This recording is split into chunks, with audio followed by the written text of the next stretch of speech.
Welcome to Sandwich Chamber Presents, a program that showcases the members of the Sandwich Chamber of Commerce.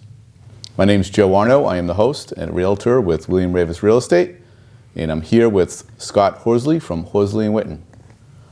Welcome, Scott. Thanks, Joe.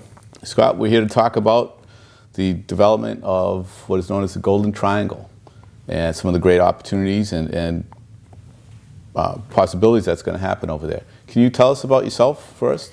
Sure. I've been a resident of Cape Cod for 25 years, and I have a consulting business known as the Horsley Witten Group, located in Sandwich, Mass. We actually work nationally for EPA and many state governments and private organizations, but this is a great project that's close to home here in Sandwich, and I think one that's going to give us a chance to really illustrate all the great things that can be done in designing a development project. Now, why does a group such as yours have to get involved in something like this? Well, we're an engineering, planning, and science consulting firm, and there are many aspects to developing a property, especially one of this size and magnitude, that involve some pretty complex permitting at the state level, the town level, and here in Cape Cod at the regional level too, with the Cape Cod Commission. Now, we've heard on and off about things going on over here at the Triangle, where several years ago there was supposedly a supermarket coming into that space. Can you tell us what is the scope of the project now and where it might go? Sure. Well, first of all, the Triangle that we're talking about here has been designated by the Cape Cod Commission as an economic center. It's also been sort of the focus of a number of local master plans or comprehensive plans that have been prepared, all of which is sort of directing this area as the appropriate place for some what we call compact mixed-use development. And this project is one that I would describe as a smart growth project. It includes retail, office, and residential, as well as a number of community services. The project will include up to about 800,000 square feet of retail and office, and about 200 residences, again, along with a number of community buildings, including a sports complex, a community building that can be used by the senior population, and possibly the town library. Now, when you mentioned smart growth, that's a big buzzword in the real estate community. Can you explain to us what that means and what it's trying to accomplish? Sure. Smart growth really touches upon a new movement or a new direction in site design and development. What we've learned collectively over the past several decades in the United States really is that the type of development that we're seeing, some people refer to as sprawl, where it's spread out, relatively low density. It's not walkable, it's not pedestrian. People need to get in their cars to go from one place to another. It creates a lot of traffic. There's a lot of environmental issues associated with it. So the smart growth concept is, again, a new approach to designing projects, generally which includes compact development, meaning increase the density in the right location, and again, this is an economic center, provide the ability for people to walk between their residences, their workplaces, restaurants.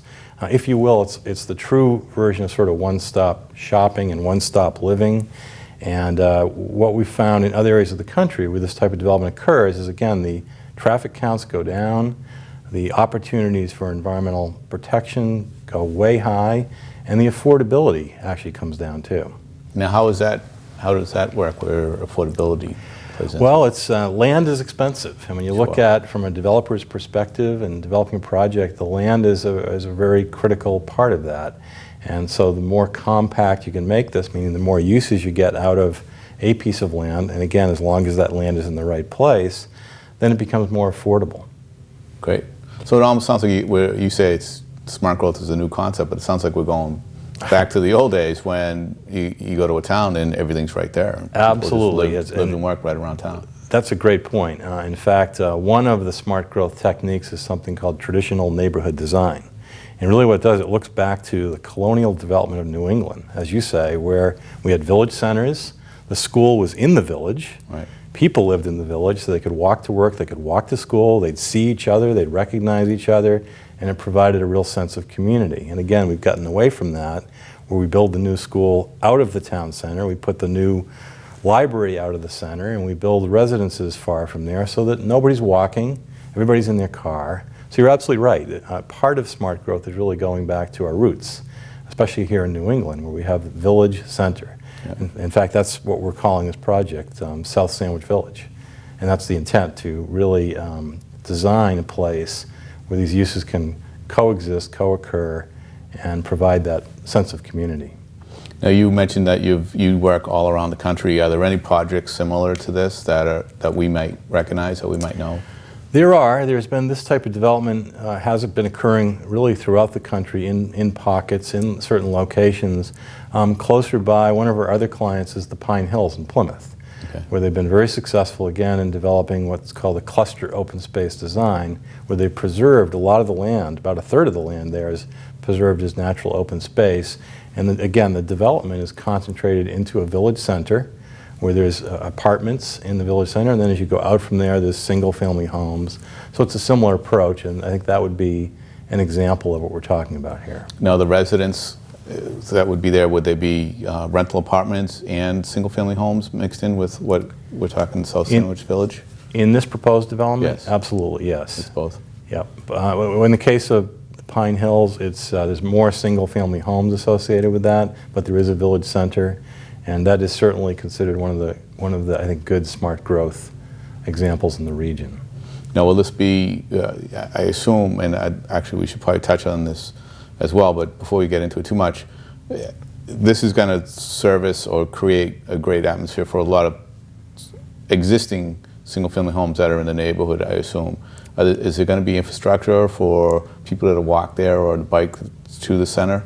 Absolutely, absolutely, and that's a great point. I should also mention that this project is considered a redevelopment, meaning there are existing businesses there that will be redeveloped and reconfigured, if you will, into this village center concept. So there'll be infill development. And what you're talking about, I think, is some of the residential areas across the street and nearby. Where, again, this will provide an opportunity, first of all, for jobs. We're talking about 100 or more new businesses. So there'll be opportunities for jobs, and ideally people can walk to work from those areas.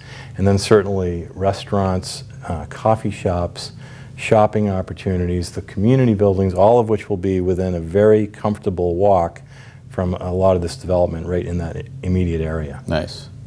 Nice. Sounds exciting. You mentioned redevelopment. Why don't you explain exactly what exists now and how that's Sure. going to be, essentially how that's going to be redeveloped, and then what other areas will be touched? Sure. There are currently three retail plazas there owned by my client, Tom Sokolas.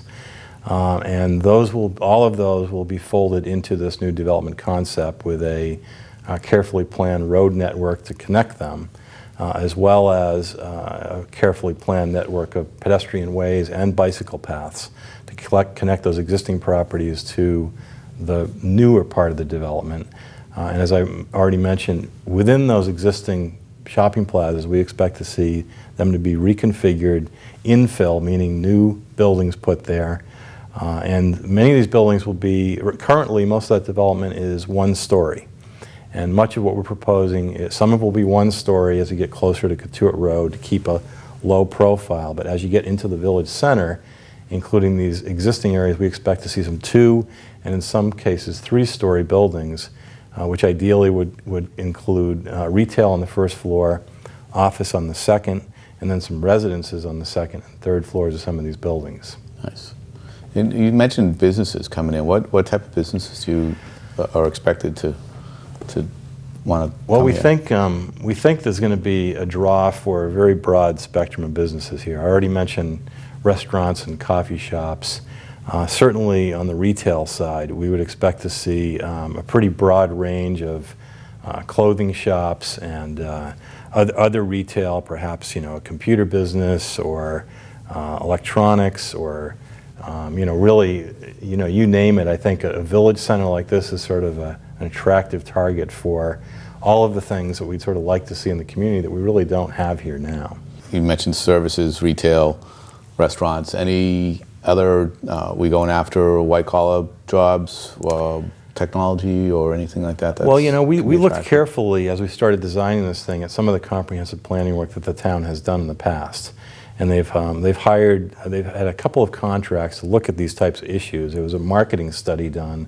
And again, if you look at that, it really talks about a very broad base of businesses. I didn't mention sort of medical support type services, but clearly that would be likely to be part of this in addition to sort of the more traditional retail businesses.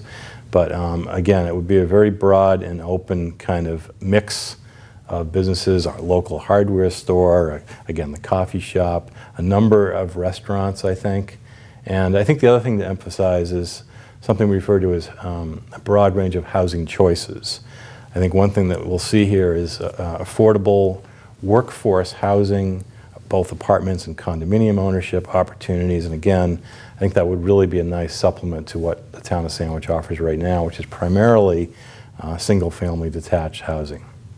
Now, you mentioned some different types of companies that already exist there. We do have a couple of hardware stores right in South Sandwich.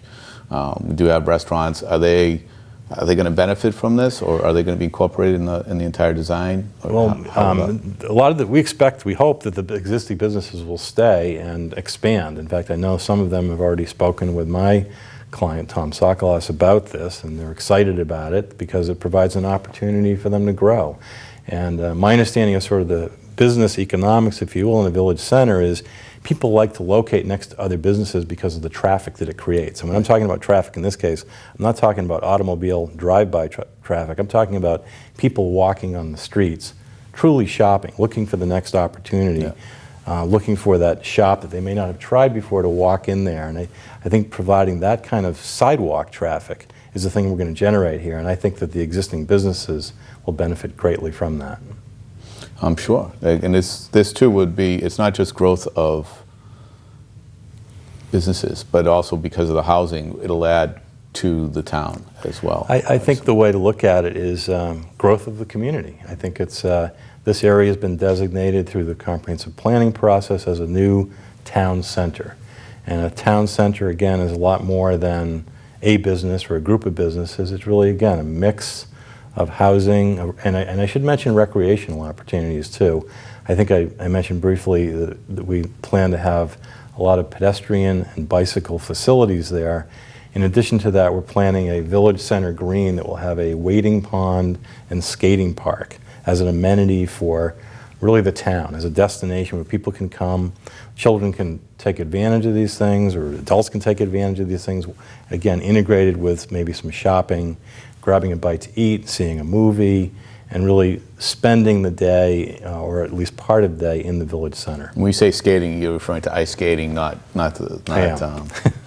skating like they have at the park now. Exactly. What we've envisioned again is this village center, little wading pond in the wintertime could be frozen, and encourage ice skating. Right. Thanks for clarifying that. Yeah.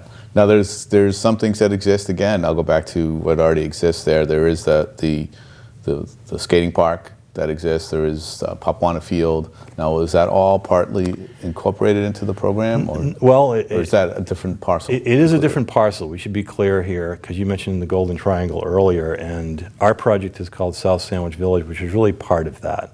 Okay. Tom Sokolos owns certain parcels within the Golden Triangle. So what we're designing is something that would complement and work well with the adjacent land. And so where the football field is, and that area is not part of this project. Okay. That will be left alone as is. In terms of our project, we're going to be nearby to it. But again, I think it'll work well together, because families that come there will have an opportunity to literally walk and get a cup of coffee or a lunch associated with the recreational opportunities. But I also want to add that I mentioned recreation, I mentioned bicycles and walking, but we also intend to, we'd like to identify some sort of a sports complex as part of this, as perhaps one of the anchors, a building that could function for year-round athletics, indoor field sports, basketball, things of that nature. We think there's a demand for more of that in Sandwich, and we want to have that sort of facility in the town center. And I think that would, again, complement some of the existing outdoor. Absolutely. How many times the families go to a game, they spend hours watching their kid play, and now they would just be able to walk around the corner, Oh. get something to eat, and maybe go to a movie and make it a whole Absolutely. day with the family and not just about the one kid that's sitting there watching. That's the idea. That's pretty certainly nice. The idea. It should be really nice. I like that. Let's go back again to where we were talking about where the Popwana field is right now, and how do the parcels fit together, and how is access going to be Okay. made for all that? Sure. Well, the land that we're planning, Tom Sokolos' land, does not include the piece of land out near Quaker Meeting House behind the grocery store where the Pop Warner field is. That's another piece of land owned by the town. Okay. My understanding is the town is intending to go out for bid with that property to find a developer for it too. That's another property. It is within the Golden Triangle, as is Tom's property. But I want to be very clear that our development, which we're calling South Sandwich Village, is really separate from that. But I also want to stress that the way we've designed this is such that when that does become available for design, that we've designed this in a way that the parcels will fit very well together. And the primary feature of that is a main street or a road that would go from Route 130, just about where the Heritage Theater is now, the entrance to the theater. It would make a turn, and then it would go almost due south all the way out to Quaker Meeting House Road. This would be a new road. It would really provide a really significant traffic mitigation technique, which are just fancy words to reduce the traffic. So reduce traffic on Couture Road. Right. It'll be an opportunity for people. Now, we're going to be adding traffic, obviously, more businesses, but hopefully less than traditional business because of the one-stop shopping and the smart growth I was talking about earlier. But more importantly, this will provide, I think, a needed relief valve to that area where there already are traffic problems.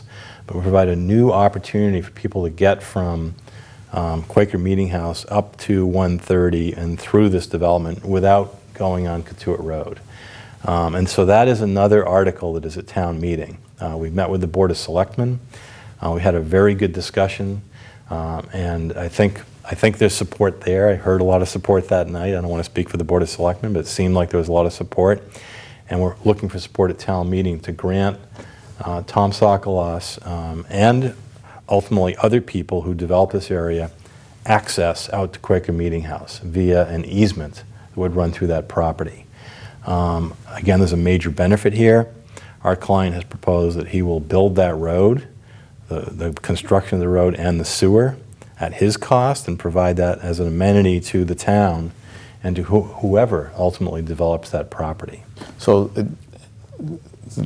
it sounds like all the development of this is not on the taxpayers. It all is private money at this point. Exactly. This is all private land, all private money, including the wastewater treatment plant, I might add. Yeah. And again, I think that this is a very good example of what people talk about with a private-public partnership. This has been a very public planning process to come up with a concept plan for this area, the Golden Triangle.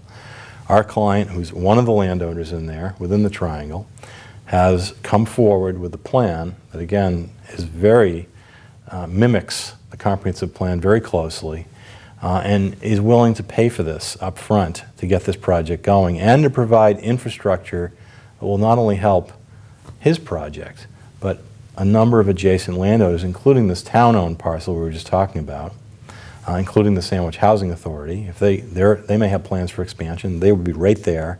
We'll be able to use this facility, right, including the industrial park, and including other landowners. One of our clients, the Housing Assistance Corporation, has a project that they would like to tie into this. In fact, we're planning to locate the wastewater plant in an area just adjacent to their land, or possibly even partly on their land, as part of this solution. So let's be specific. We're talking about a road that's coming from Quaker Meeting House and going through the Golden Triangle out towards where the Heritage Theater is, right on 130. That's correct. And some of that's town-owned, which is not part of the project you're discussing, the village. Right. What exactly are the parcels you're talking about with the Sandwich Village development? Okay, well, there's actually four parcels. There's Tradewinds Plaza, Heritage Plaza, and Canterbury Plaza, all owned by our client. There is a road that currently connects some of those two most northerly parcels. The intent here would be to extend that road through our client's additional property, which is Canterbury Plaza, or adjacent to it, depending on where the road actually gets sited, across his other parcel of land, which is currently vacant. It's a 25-acre parcel where there was formerly a grocery store plan that he has purchased, and that's part of this development. And then ultimately across the town-owned land in the southern area of the Golden Triangle and out to Quaker Meeting House Road.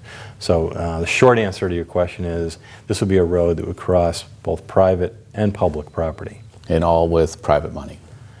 Initial construction would be private money, Right. That's right. I'm sure there are challenges with building such a great project for the town. Some expansion of services that are going to happen. Can you speak to that as to what might the police department, fire department, ambulance services, how will that impact it, and what is some of the what's going on with that? Sure. Well, I think one of the biggest challenges for the development in this area historically has been wastewater. There is public water supply available, a very good public water supply, I might add, but there is no public sewer service in the town of Sandwich. This area is, because of the high density that we're planning, and again, what was projected as part of the comprehensive plan, you need wastewater technology to handle that. Currently, existing businesses use what we call Title V septic systems, where they're literally just discharging the wastewater into the ground. And this area, by the way, as is a good part of Sandwich, falls into a number of water resources protection areas. This area includes public drinking water supply, as well as what we call marine recharge areas to some estuaries on the south shore of Cape Cod, quite far away, and some to the north, I might add. So this project, one of the hurdles that has been sort of up against this area for a long time is the right wastewater solution, because we don't want to add more pollution to the groundwater as the town continues to grow.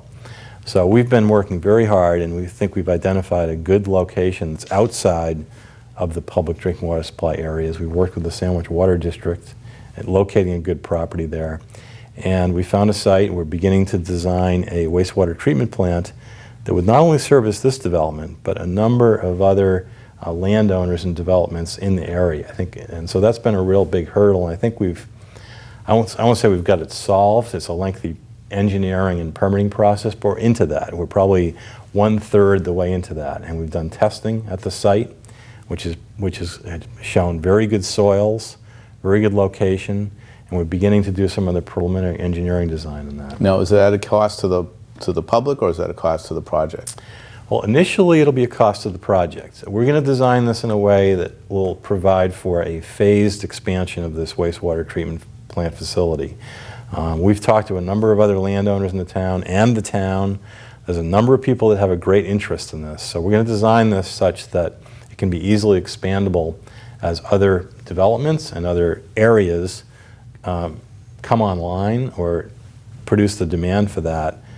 It'll be something that will be easily expandable. But the first phase of it would be by our project, and with another partner or two other private partners who are ready to go now, if you will. And then as the plant becomes expanded, the ownership may change. There's a lot of opportunities here. It will probably begin as a private wastewater treatment plant, like many others on Cape Cod, and then could easily evolve into either a municipal facility or a jointly owned facility under some new entity. So there's a lot of opportunities in terms of how this thing ultimately gets managed. Yeah, that's great. That's a great opportunity, because there's so many issues, not just in Sandwich, but across the Cape, about what's going into the water systems and into the ocean. So it's nice to be seeing that handled right up front. Now, I'll just jump back a little bit. Sure. Can you speak to the demand of services at all, or is that something that you're not touching on as far as police and fire and all that goes? Oh, okay. Like any development project, there will be requirements for more of those services. As part of it, we're going through a pretty elaborate permitting process. Currently, we're at the state in a process known as MEPA, and we need to identify things like vehicle trips, traffic, and of course some of that's going to play into demands from the community as well. We also have to project how many businesses are going to be there, how many square footage, and that will provide some good estimates on tax revenues.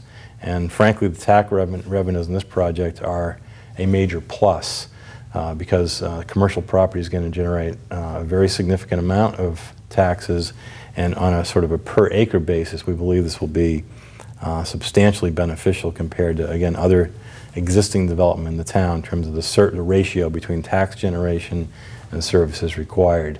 We'll be putting together some detailed information on that as we go forward, certainly to share with the town. On the surface, it seems like it's a no-brainer that all this economic activity would easily outweigh any of those demands.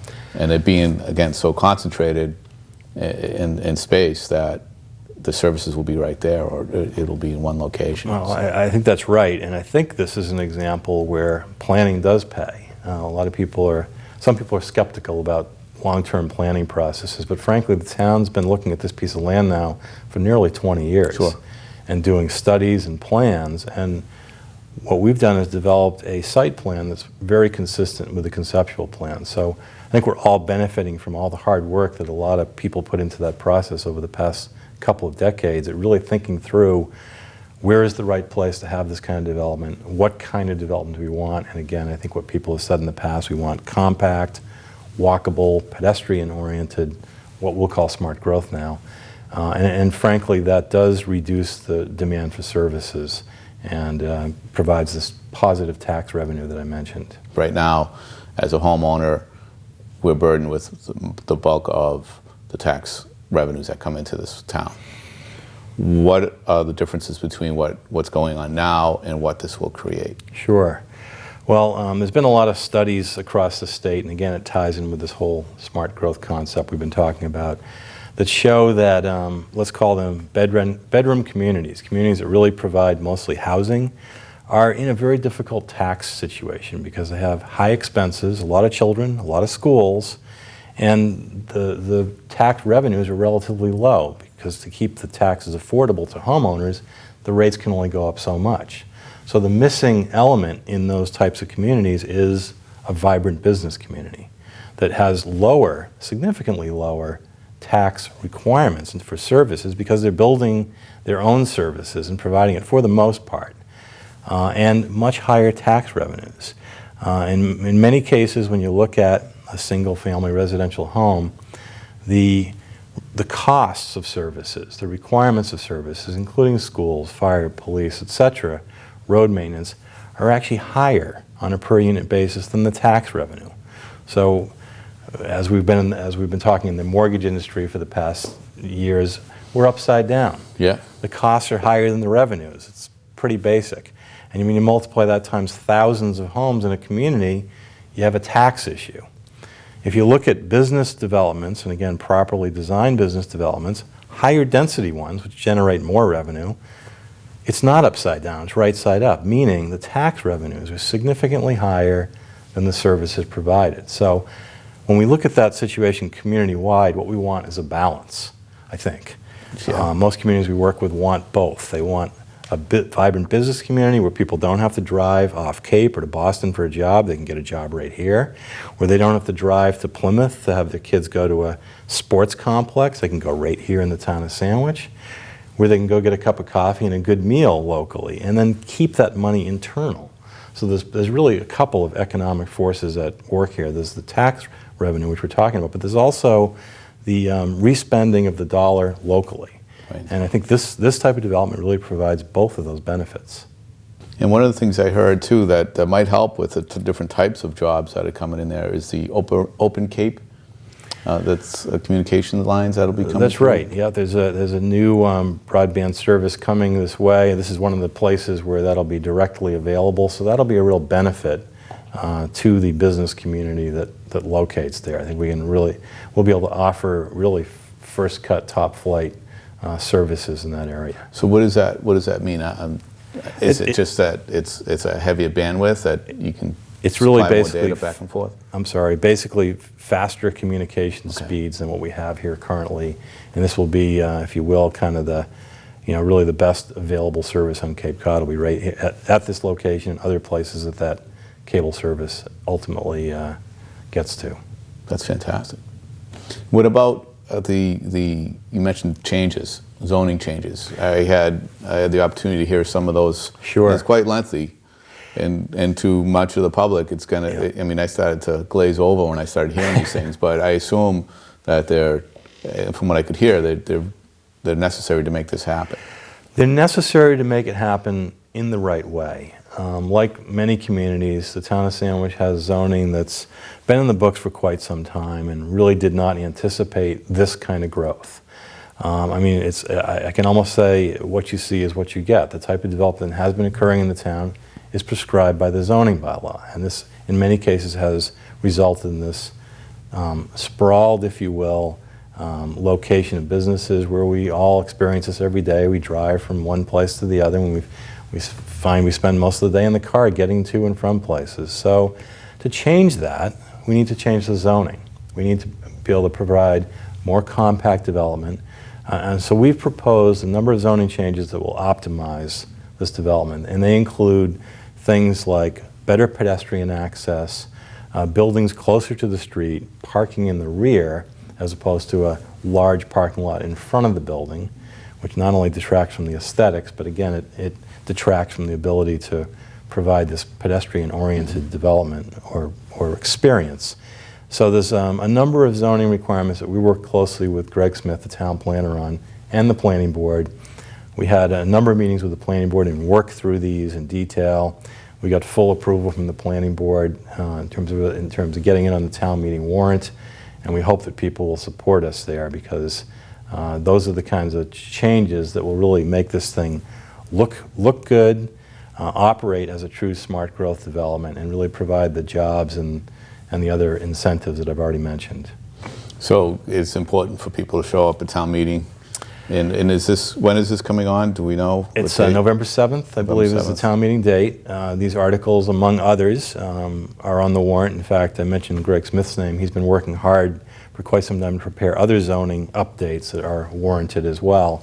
And all of those are on the town meeting warrant. So I think, as a planner and representing an engineering science firm, I can say, as a resident of the town, or business resident, I should say, I think outside of our zoning articles, all of these zoning articles I think are good for the town. I think it's an update, it's a clarification in many cases, and I think that supporting those zoning articles will really help us as a community get closer to, I think, what people really want in terms of the type of development. Yeah, from what I could gather from all of it, being a resident in Sandwich and doing business in Sandwich, in the real estate business, this project is a very positive project to take care of, take it seriously, and to approve those zoning laws changes. Well, thanks for saying that. We certainly think so, and I can say, again, as somebody who's with a firm really working many locations, it's very exciting to be part of a project in our backyard here, where we can practice what we preach. We wrote a document called the Smart Growth Toolkit for the Commonwealth of Massachusetts, and that was directed at statewide, at all towns. And the ability to apply that right here is very exciting. And I also want to say that we've got a great client, again, Tom Sokolos, who's willing to do the right thing here. I didn't know the gentleman until we started this project, and I'm very impressed with the way he runs his show, if you will. He's letting us do our thing. He trusts the type of design work we're doing. And I think he really wants to do something great for the community. So I'm excited to be part of that. Yeah, I was able to see him speak a little bit on this, and this is very near and dear to his heart, this project. It's for his kids. We all see him out there working hard on his property. So we know he's well vested into this community. So I think he being part of this project is great for everybody. Yep. I agree, and I think that's the fact that he's not looking for the short-term return here. Frankly, he's looking for permission to make an investment is almost the way I see this. I mean, hopefully there will be profits to the businesses that come in here, but this is an enormous investment of time and money for him and the whole development team. And I think I think it will be a really nice thing for his family, as he says. He's really doing this for his kids and for the town. And I think that's true. And I think people who know him know that he means business when he talks about things like that. So again, we're excited to be part of that project. So what's this going to look like? What's it going to look like? And this really gets back to the zoning. If we build this according to existing zoning, it's going to look, in my opinion, okay. If we build it according to the zoning we propose, I think it'll look great. I think it'll look like the type of thing that people want when they go to a village center shopping area, again, mixed use type of thing. And this has a lot to do with dimensions, vertical dimensions, setbacks, where parking is located, the character of sidewalks, pedestrian ways. That's what these zoning articles are intended to do, and it's going to have a very different look. I should mention one of our team members is Don Powers, who's a very exciting architect that we've worked with on other projects. He's out of Rhode Island. We brought him into this project. He's done some sketches that I think we'll see here as part of this program, preliminary sketches. And we've worked with Don on a number of other projects. He's won lots of awards for doing this kind of work. So it's going to look very good. It's not going to look like your traditional commercial shopping plaza that we see all across Cape Cod, which again, people see those things and they wonder, why do they build it that way?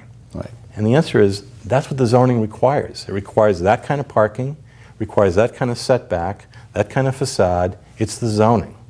And we're trying to change the zoning such that we can get a custom design project that meets what the comprehensive plan for the Golden Triangle called for. So when you're walking down the street with the stores and the restaurants, you're going to know you're on Cape Cod. It's going to have Well, exactly, and that's the other part of this is the architecture. I should mention, once we get through town meeting, and hopefully we'll be successful there getting the zoning articles, our next stop is the Cape Cod Commission. And the permitting that we're going to do there is very comprehensive. It involves the water, the wastewater, the traffic, et cetera. But another really important element there is the architectural review. And we're going to have to develop what's called a series of development standards and criteria for what this thing is going to look like. And that's going to include building facades, sidewalk dimensions, sidewalk construction, how we're going to handle stormwater, vegetated plantings in the community, pocket parks, open space, how pedestrians will get around.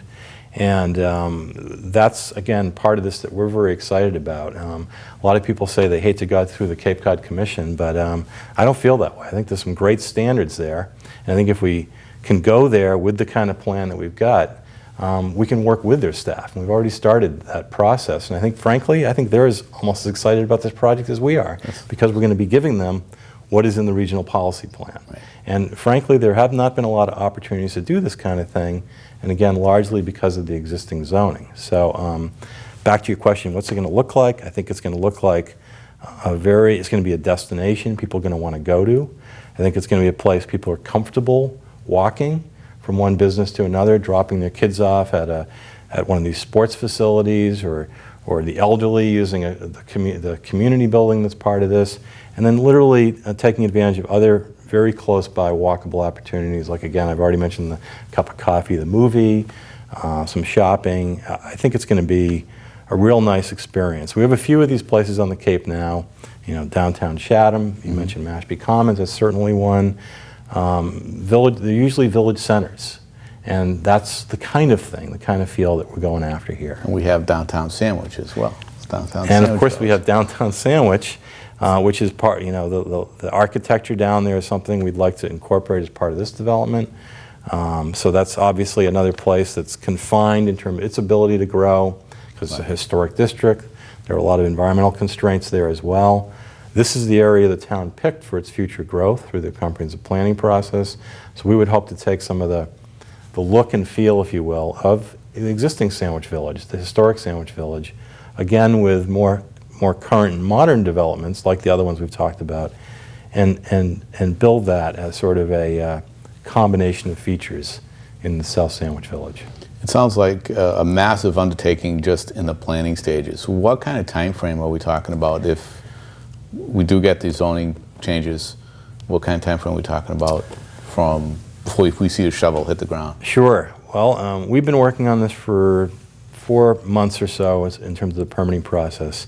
We would hope to get the permitting done within a year. There's a lot of things that depends on, and cooperation is a key one. If we can get the rest of the Sandwich business community to support us and say this is a good idea, this is not only good for Tom Sokolos, but this is good for business development in the community, that'll be a big help. if we can get through town meeting, get the supported people there and not have to go back, these are the things that protract a project and delay it in some cases to the point where it's just not going to get built.